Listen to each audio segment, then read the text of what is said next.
বিশ্বের জমিনে অতি কিঞ্চিত এলেম দান করেছেন সেই আল্লাহ পাক রব্বুল আলামিনের মহাসমুদ্র, বরং মহাসমুদ্রের চেয়েও অসীম কোরআনে হাকিমের মধ্য থেকে একটি আয়াতে কারিমা পড়েছি।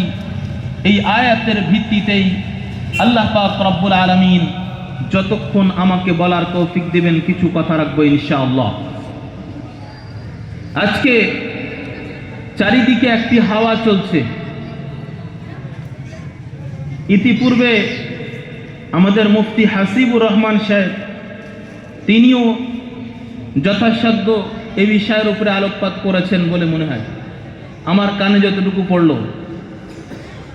যে কোরআনে কারিমের অপমান হয়েছে। সবাই জানেন তো, নাকি ঘুমান? সবাই জানে তো, সবাই কোরআনে কারিমের অবমাননা হয়েছে, এ কথা আমরা শুনেছি। এখন তো প্রত্যেকের হাতে কি ফেসবুক, হোয়াটসঅ্যাপ, আরো নানান রকমের অ্যাপ। তো আমরা সবাই এই বিষয়টি অবগত যে কোরআনে কারিমের কি হয়েছে, অবমাননা হয়েছে, অপমান করা হয়েছে। এটা ঠিক বলছি না ভুল বলছি? কারা কারা এটা শুনেছেন একটু হাত তোলেন দেখি, কষ্ট দেবো একটু। মাশাআল্লাহ, সবাই খবর জানেন। আমি এর সাথে একমত নই। আমি এই কথার সাথে একমত নই যে কোরআনের অবমাননা হয়েছে, কোরআনের অপমান করা হয়েছে, এর সাথে আমি একমত নই। আপনারা একমত? সবাই না বলছি। কেন একমত না বুঝেন? কিছু বুঝতে পেরেছেন? হ্যাঁ, এখন তো আমি বলিনি কেন, কারণ তো বলিনি। তো এই কথার সাথে আমি একমত নই। আমি এ কথার সাথে এগ্রি করি না যে কোরআনে কারিমের অবমাননা করা হয়েছে, কোরআনে কারিমকে অপমান করা হয়েছে। কারণ কি বলে দেবো ইনশাআল্লাহ।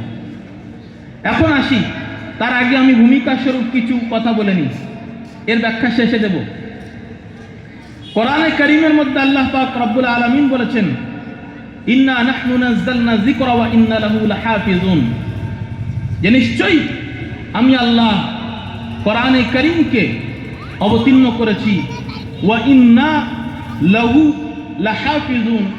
এই তিনটি শব্দের যদি আমি শুধু গ্রামারের ব্যাখ্যা দিই অনেক সময়ের প্রয়োজন, আর শ্রোতা অডিয়েন্সের সেই কোয়ালিফিকেশনেরও প্রয়োজন যে আল্লাহ পাক রব্বুল আলামিন ইন্না শব্দ কেন নিয়ে আসলেন, লম্বা করে টান কেন আছে ওখানে, লাহুর মধ্যে লাহু কেন শব্দ নিয়ে আসলেন, লাহাফিজুন এখানে হাফিজ শব্দের আগে লাম শব্দ কেন বাড়ালেন, এর ব্যাখ্যা যদি দিতে হয় তাহলে ছাত্র, মাদ্রাসার ছাত্র বা উলামায়ে কেরামদের সামনেই এই ব্যাখ্যা সম্ভব। আমি সব কিছু মিলিয়ে একটি কথা বলবো। আল্লাহ পাক বলছেন, নিশ্চয়ই আমি এই কোরআনকে অবতীর্ণ করেছি, অবশ্যই অবশ্যই নিশ্চয়ই এই কোরআনকে আমি আল্লাহ পাক রব্বুল আলামিন হেফাজত করব। বলুন সুবহানাল্লাহ। কোরআন কি হেফাজত আছে না নেই? জি, কোরআনে কারিম কিভাবে হেফাজত আছে? আমাদের কাছে কোরআন শরীফের লেখা 611 পৃষ্ঠার কিতাব মজুদ, তাই তো? জি, আমাদের মোবাইলে এখন কোরআনের অ্যাপ চলে এসছে, বিভিন্ন তরজমা সহ, বাংলা, উর্দু, ইংলিশ তরজমা সহ কোরআনের অ্যাপ মোবাইলে এখন উপলব্ধ পাওয়া যায়।